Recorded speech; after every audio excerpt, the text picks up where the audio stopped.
پھر اگر ریلیشن بالکل ختم پھر نہیں ملے گی. تو جب تک ریلیشن ہے تو اسلام تعلقات نہیں دیکھتا. ریلیشن کو کیا کرتا ہے؟ تعلقات سے میری مراد ہے کہ خونی تعلقات دیکھتا ہے اسلام. ریلیشن نہیں دیکھتا کہ آپ کے اس سے کتنا اچھا بن کے تھے یا نہیں. وراثت ملے گی. کیوں؟ قرآن کہتا ہے اولو الارحام، جو بلڈ ریلیشن ہے اللہ کی نظر میں اس کی اہمیت تمام ریلیشن سے سب سے زیادہ. تو اب یہاں ہمارے لیے بحث کا دروازہ اسلام نے کیا کر دیا؟ ختم. آپ کو باپ کو دوست پہ ترجیح دینی پڑے گی، سگے بھائی کو دوست پہ ترجیح دینی پڑے گی، بیوی کو انٹیوں پہ ترجیح بولو نا دینی پڑے گی، اولاد کو باقیوں پہ ترجیح دینی پڑے گی آپ کو، کیونکہ آپ کی اولاد ہے، پہلے اس کا خیال کرنا پڑے گا آپ کو. تبھی تو جابر بن عبداللہ رضی اللہ تعالیٰ عنہ بیمار ہو گئے تو انہوں نے کیا کیا؟ غریبوں کی خاطر اپنی ساری جائیداد، نبی کو کہا کہ میں ساری جائیداد صدقہ کر رہا ہوں، اور وصیت کر دی. آپ نے فرمایا نہیں، پہلے کس کا حق ہے؟ اولاد کا. تو حضرت جابر بن عبداللہ نے فرمایا کہ ٹھیک ہے یا رسول اللہ، 2/3 66.6% وہ غریبوں میں اور 33.34% وہ اولاد میں. آپ نے فرمایا نہیں، اس سے بھی زیادہ دو، ان کا حق ہے. تو پھر آپ نے 33% جو ہے وہ وصیت کی، صدقے کی، اور 66% کس کے لیے چھوڑا؟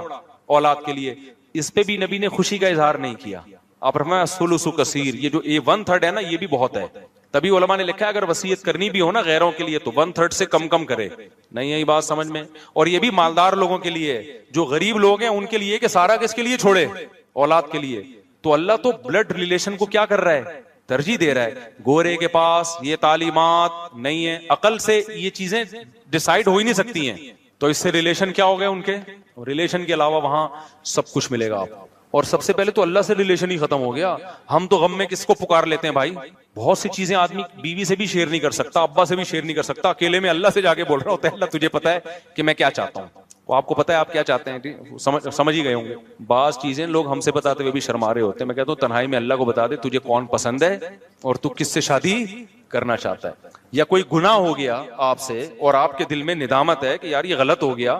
انسان نہ اپنے باپ کو بتا سکتا ہے، نہ اپنی ماں کو بتا سکتا ہے، نہ اپنے دوست کو بتا سکتا ہے. تنہائی میں کس کے سامنے رو کے ہلکا کرے گا اپنے آپ کو؟ اللہ کے گورے کے پاس یہ آپشن بھی میرے بھائی. تو ریلیشن ہی نہیں ہے، نہ اللہ سے، نہ اللہ کے رسول سے، نہ بزرگوں سے، نہ علماء سے، نہ میاں بیوی سے، نہ ماں باپ سے. بزنس کا تھوڑی بہت ہوتا ہے دوستی موستی، وہ تو ہے ٹھیک ہے، جو کچھ ہوتے ہوں گے ان کے بڑے ریلیشن ہوتے ہوں گے، لیکن میجورٹی اس ریلیشن کی نعمت سے کیا ہو گئی؟ محروم. تو میں آپ کو آخری بات کہتا ہوں، اگر چاہتے ہو نا اچھا ریلیشن، جو کنوارے ہیں نا ان کے پاس بہترین آپشن ہے. ابھی سے ارادہ کرو کسی دیندار سے شادی کرو، وفادار سے، اور اولاد دبا کے پیدا کرو، اپنا خاندان آباد کرو، اللہ پہ توکل کرو. اولاد کو کماؤ پوت نہ سمجھو کہ ہمیں کما کے کھلانے کے لیے ہم نے پیدا کیا ہے، بلکہ اولاد کو یہ باور کراؤ بیٹا ہم جب تک زندہ ہیں تمہیں کھلانے کے لیے، بس تم انسان کے بچے بن جاؤ. تمیز، ہم نے تمہیں اس لیے نہیں پیدا کیا کہ تم نوٹ لا کے. اولاد کو بھی ماں باپ یہ باور کرا دیتے ہیں، اولاد سمجھ جاتی ہے ہمارا ابا ہم سے امیدیں صرف پیسوں کی لگا کے بیٹھا ہوا ہے، کمرشل ہے ابا بھی ہمارا، کیا ہے ہمیں اس نے کمرشل بنایا. ہاں پوستی پن بے روزگاروں کی طرح پیتا رہتا ہے، پھر ایک الگ بات ہے، پھر تو چترول بھی لگا دو کسی دن. وہ تو اپنا فیوچر تباہ کر رہا ہے نا. وہ کمائے کس کے لیے؟ اپنے فیوچر کے لیے. اس کو ترغیب دو بیٹا ہم جو تمہارے پہ سختی کر رہے ہیں تمہارا فیوچر بنانے کے لیے. باپ کی غیرت کے خلاف ہے کہ وہ اولاد سے مالی امیدیں لگا کے بیٹھ جائے. باپ کو اللہ نے کیا بنایا ہے؟ باپ بنایا. اس کا ہے کہ میں تیرا باپ ہوں، جب تک ہوں تجھے کھلاؤں گا. لیکن اولاد کو چاہیے وہ یہ رکھے کہ میرے پاس جو کچھ ہے کس کے لیے؟ میرے ماں باپ کے لیے. تو یہ جذبہ جب دین نہیں ہوگا تو پیدا نہیں ہوگا. ہمارے حضرت کے بیٹوں نے بڑی مہنگی گاڑی خریدی. ہمارے حضرت مفتی رشید احمد صاحب بڑے غیرت مند، ان کے بیٹوں نے بڑی مہنگی گاڑی خریدی، حضرت کے پاس نہیں تھی. حضرت نے کہا یہ تو غلط ہو گیا، میرے بیٹوں کے پاس اتنی اچھی گاڑی آ گئی تو لوگ سمجھیں گے یہ باپ ہیں اور ہم کیا ہیں؟ بیٹے ہیں. تو حضرت نے جا کے اس سے مہنگی گاڑی خریدی. حضرت مزے لے کے بتایا کرتے تھے میں نے اس لیے مہنگی گاڑی خریدی تاکہ لوگوں کو پتا چلے باپ کون ہے، باپا میں. لیکن حضرت کے بیٹے بھی بڑے ماشاءاللہ غیرت مند خاندانی. تو آپ کے پاس پیسہ آیا تو آپ خود چاہو کہ میرے باپ کے پاس اس سے زیادہ ہو. ایک صاحب نے گاڑی لی تو انہوں نے اپنے ابا کے لیے مہنگی گاڑی خریدی. انہوں نے کہا یار میرے ابا کی گاڑی میرے سے زیادہ اچھی ہونی چاہیے تاکہ وہ دیکھنے میں بھی میرے ابا لگیں. تو یہ غیرت مندوں کا کام ہوتا ہے. اللہ تعالیٰ میں سمجھنے کے عمل کی توفیق. لوگ عشاء میں پہنچ رہے ہوتے ہیں تو پورے سال کے لیے بیان کا ٹائم ہم نے چینج کر دیا ہے. مغرب کی نماز کے بعد، سردیوں میں بھی گرمیوں میں بھی، عشاء کے بعد تھوڑی دیر بس مسائل کا سیٹ اپ ہوگا. بھائی کسی ادارے کا نام لے کے اس ادارے کے بارے میں مت پوچھا کرو. سمجھتے ہو کہ یہ ادارہ ٹھیک ہے یا نہیں ہے؟ میں اگر بول دوں ٹھیک ہے تو میرے ذمے اس کو ثابت کرنا, میں اگر بول دوں کہ ٹھیک نہیں ہے تو کورٹ مجھ سے ثبوت مانگے گی آپ نے کس پر الزام کیسے لگا دیا. بعض دفعہ ہمیں کسی کے بارے میں پتا ہوتا ہے ٹھیک نہیں ہے, لیکن ثبوت پیش کرنے کے قابل ثبوت نہیں ہوتے. اب میں نے کسی شخص کو دیکھ لیا زنا کرتے ہوئے, اللہ نہ کرے, تو مجھے تو پتا ہے زانی ہے, لیکن میں لوگوں کو تھوڑی بتا سکتا ہوں. لوگ ثبوت مانگیں گے تو میں کہوں گا میں نے خود دیکھا ہے, تو کہیں گے بھائی آپ جھوٹ بھی تو بول سکتے ہو, گواہ لاؤ. تو لہذا عوام کے سامنے وہ بات کی جا سکتی ہے جس کو آپ دلائل کی دنیا میں ثابت کر سکو. ہمیں بہت سارے سیاستدانوں کے بارے میں پتا ہوتا ہے فلاں نے یہ کیا فلاں نے کیا, لیکن وہ ثبوت ہمارے حق میں تو ثبوت ہوتے ہیں, لیکن پبلک کو بتائیں گے تو ہمارے پاس ثبوت نہیں, لہذا ہم خاموشی اختیار کرتے ہیں. تو جب بھی عوام میں کوئی چیز پبلش کی جاتی ہے تو جب تک آپ کے پاس ثبوت نہ ہو آپ اس کو لوگوں کے سامنے بیان کرنے کی شریعت نے بھی آپ پر پابندی لگائی ہے. تو اداروں کا نام لے کے نہ پوچھا کریں گے فلاں ادارہ صحیح ہے کہ نہیں ہے. ریکارڈنگ شروع ہو گئی ہے. اچھا ایک اور اہم بات, یہ جو آج کا بیان ہوا اس سے متعلق ایک اور بات, جب جا کے ٹاپک ہی کمپلیٹ ہو جائے نا, یہ میں بعض جگہ بیان کے لیے جاتا ہوں تو مجھے لفافے میں لوگ ہدیہ دے دیتے ہیں. بہت کم ایسا ہوتا ہے, یعنی ہوتا نہیں عام طور پہ, لیکن پنجاب میں عام طور پر یہ رواج ہے کہ جب بیان کرو تو وہ کوئی 5-10 ہزار کا 20,000 روپے لفافے میں ڈال کے پکڑا دیے انہوں نے. تو ان لوگوں کو بھی میری طرف سے یہ وضاحتی میں بیان چاہتا ہوں کہ چلا جائے, کیونکہ بعض دفعہ درمیان میں کوئی بیان رکھوا رہا ہوتا ہے میرا. جیسے پنجاب میں, یہ KPK میں اور کراچی میں ایسا رواج نہیں ہے کہ بیان کے بعد کوئی پیسے ویسے دینے کا رواج ہو. پنجاب میں یہ رواج بہت ہے کہ جب بھی کسی مولانا صاحب کا بیان ہوتا ہے تو عام طور پر وہ اس کو ہدیہ دیتے ہیں, جلسوں میں خاص طور پہ. تو یہ بات بھی خوب سمجھ لیں کہ بعض دفعہ کوئی درمیان میں واسطہ ہوتا ہے, جو میرا بیان مدرسے والوں نے ان سے رابطہ کیا ہوتا ہے کہ بھئی آپ کا ان سے سلام دعا ہے, رابطہ ہے, آپ مفتی صاحب کا ہمارے ہاں بیان رکھوا دیں. تو وہ مجھ سے کہتے ہیں, میں کہتا ہوں اگر میرے پاس ٹائم ہوتا ہے تو میں اوکے کر دیتا ہوں. اب اس میں بعض کمپلینز ایسی سامنے آئی ہے کہ جو واسطہ تھا درمیان میں اس نے مدرسے والوں سے کہا کہ مفتی صاحب کو اتنے پیسے آپ دے دینا. تو یہاں بھی میں وضاحت کرنا چاہتا ہوں کہ میرے بیان کا کوئی 1 روپے بھی کمیشن یا پیسہ نہیں ہے. چاہے امریکہ میں جاؤں, جاپان میں جاؤں, انڈونیشیا میں جاؤں, دنیا میں کہیں بھی سفر ہوں.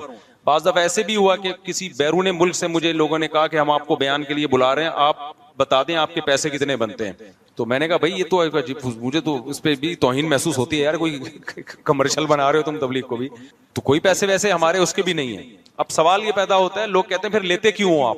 جب میں گیا بیان کے لیے, کہیں کہیں ایسا ہوتا ہے, پنجاب میں خاص طور پر, پنجاب والوں کے اس معاملے میں تھوڑے سے دل بھی بڑے ہیں, ان کے لیے تو یہ اچھا ہی ہے کہ خطیب کو بلایا ہے تو ایک اس سے اتنا کام لیا ہے, تو ان کے لیے تو اچھا یہی ہے نا کہ دیں, وہ ہمارے لیے کہ نہ لیں.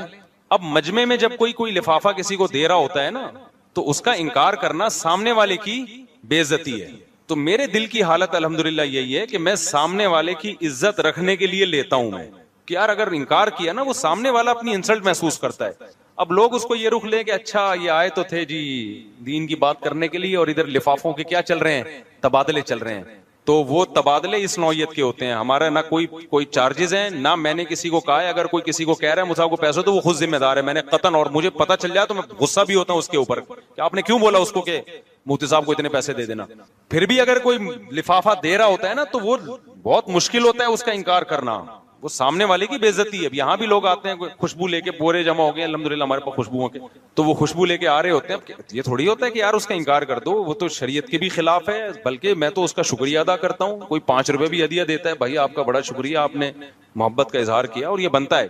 اور یہ جو میں حج پہ پچھلے سال گیا, اس کمپنی نے جو ٹریول ایجنسی تھی, میں نے ان کو بولا کہ میں آپ کو پروموٹ نہیں کروں گا, لیکن وہاں جا کے میں نے ان کو پروموٹ کیا. پھر کیوں, ہل جزاء الاحسان الا الاحسان. جب مجھے یقین ہو گیا کہ ان کے دل میں لالچ نہیں ہے, تو پھر ایک آدمی نے ہم پہ اتنا خرچہ کر کے ہم کو حج کرا دیا, تو پھر اخلاقی ذمہ داری بنتی ہے. پھر میں نے کیمرے میں ان کا پروموٹ کیا, میں نے کہا ان لوگوں کی یہ خدمت ہے کہ مجھے حج پہ لے کر آئے ہیں.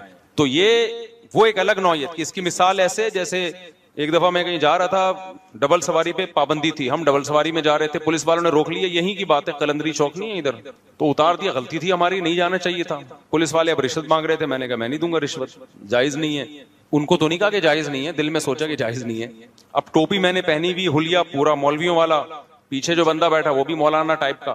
اب مجھے بار بار شرم یہ آ رہی تھی کہ یہ پولیس والا کہے گا دیکھو یار یہ لالچی لوگ ہیں, ڈبل سواری بھی ہے اور پیسے بھی نہیں دے رہے, اور یہ مولوی لوگ لالچی ہوتے ہیں, ایک ان سے پیسہ نکلوانا بہت مشکل کام ہے. اور مجھے یہ تھا کہ میں نے دے دیا تو یہ تو رشوت ہوگی سیدھا سیدھا, تو میں پھر کیسے کہوں گا کہ یار یہ رشوت دینا ٹھیک نہیں ہے یا یہ غلط ہے. تو مجھے بڑا کنفیوز ہوا, میں نے نہیں دیا, حالانکہ میری جیب میں پیسے پڑے ہوئے تھے. تو